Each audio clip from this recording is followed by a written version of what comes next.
MSNBC's Alicia Menendez explains how Trump's big lie continues to influence American politics by pointing to Minority Leader McCarthy's conflicting statements about Trump's role in the insurrection at the Capitol. MSNBC's Hayes Brown and Fordham University professor Christina Greer both join. GOP leadership refuses to denounce Trump. This is still the party of Trump. House Minority Leader Kevin McCarthy making that crystal clear, dodging and twisting on questions about his phone call with Trump during the riot.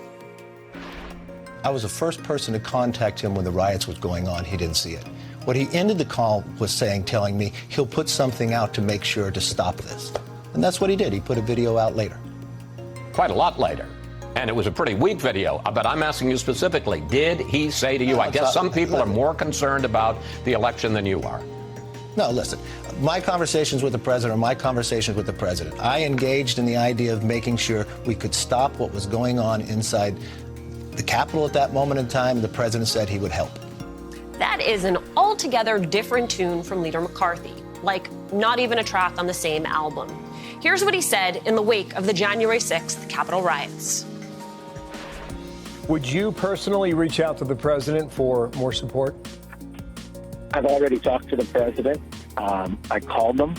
I think we need to make a statement, make sure that we can calm individuals down. The president bears responsibility for Wednesday's attack on Congress by mob rioters. He should have immediately denounced the mob when he saw what was unfolding. But did you or did you not support Donald Trump's effort to overturn the election in Congress? Didn't we just answer this the first time you asked it? Joining me now, writer and editor for MSNBC Daily, Hayes Brown, and Christina Greer, associate professor of political science at Fordham University. You know, Hayes, McCarthy's comments part of a broader effort by Republicans to rewrite what happened on January 6th, the role the former president played, the responsibility he should bear. What, though, does McCarthy gain from carrying Trump's water? I mean, is this anything more than a survival tactic?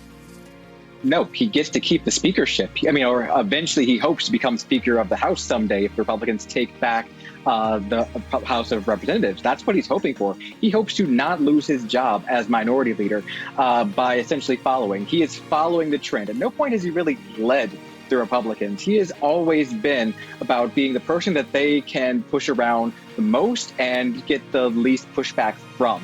And so in not getting rid of Trump, him and other Republicans, especially in the House, especially the ones who don't really seem to buy into Trump's lies, the ones who are just kind of going along to get along, they are basically, they know they've been caught in this big lie. They just don't know how to extricate themselves from it without saying, by the way, we lied. There's no way out of it that does not involve some kind of mea culpa, some kind of admission that, yeah, we knew this was a lie. And until they figure out how to do that, or to take the plunge and face the voters and say, yes, this was not true, you should still reelect us because we believe in what you believe in.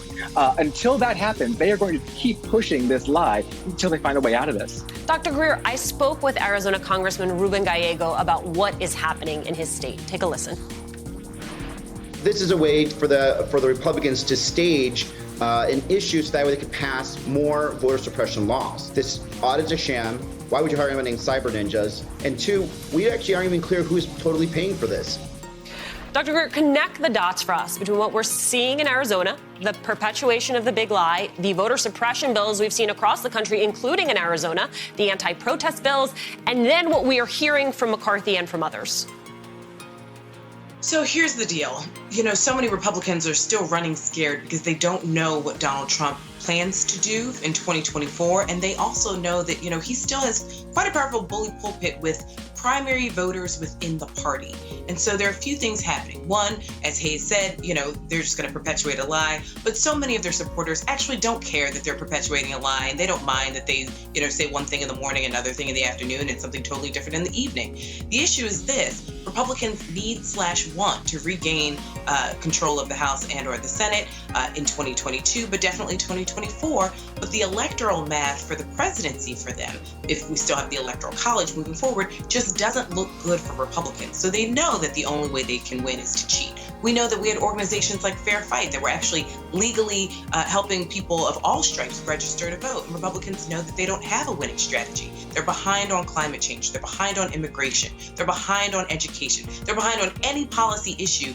They are not with the vast majority of Americans and public opinion on guns, on schools, you name it. They're not there. And so with Donald Trump looming large in the shadows, you have so many elected Republicans who will do anything to try and present to him on a silver platter something for 2024 because they don't know what he's going to do. And if he turns against them, which we have seen him do to members of his own party, it spells disaster for them. So we've never seen someone do this to members of their own party, really eating off of their own young and also members within. Dr. Greer, I want to stick on that point because not to get lost in the mixer, you have Liz Cheney describing Biden's policies as even further left than he campaigned on. But if you look at our new polling, voters approve of much of what this president is doing. I'm not sure how persuasive that argument is either. Well, here's the interesting thing, though. We have to always remember that for a lot of Republicans, they only care about their primary voters, right? Because they know that if they can't get out of their primary, then it's done. And it's a short-sighted strategy because there's a Reuters poll that came out today that shows young Republicans across the country and Republican clubs across universities are saying, it's time to move on beyond Trump. You have to actually build a base and build a foundation within the Republican Party. And if you've got young people who believe in climate change and, they aren't climate deniers, they believe in the vaccine, and they also want to be strong Republicans, you can't have even more factions within the Republican Party because we've seen so many. It's just the Trump faction is the loudest and right now the strongest. But beyond primaries, the Republican Party really needs to figure out what they want to do with this faction if they want to survive as a party. Because you have a lot more independents, moderates, and weak-leaning Republicans who are saying, enough is enough. This is just blatant cheating.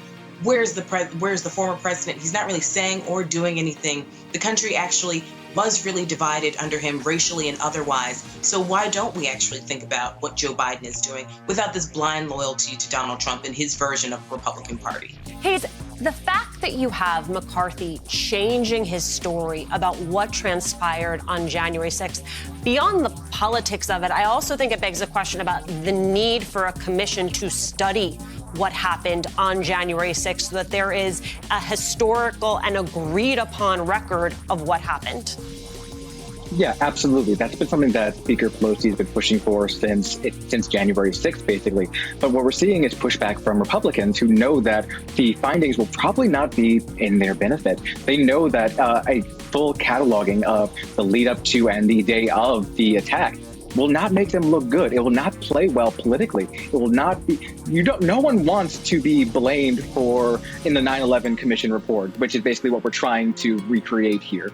We're trying to have a full set of facts, a full record of what happened on January 6th. And I'm not surprised that Republicans aren't for it, but I am disappointed that they aren't for it. I'm disappointed that they aren't taking this chance to lay it all on the table and say, okay, here's what happened. Here's what we need to do as Republicans moving forward to make sure that we can actually do right by this country and fight for our ideals. Like, I don't get why no one in Congress seemingly is for this who is a member of the Republican Party. There are a few people like Liz Cheney and et cetera who really think that this is necessary, but they don't command the majority of their minority. And until they do that, until they can actually gather the will to say, no, we need to move on from Trump, we're not going to see any changes on that front. Hayes, not surprised, but disappointed could be applied to so many different issues and questions. Hayes Brown, Christina Greer, thank you both so much.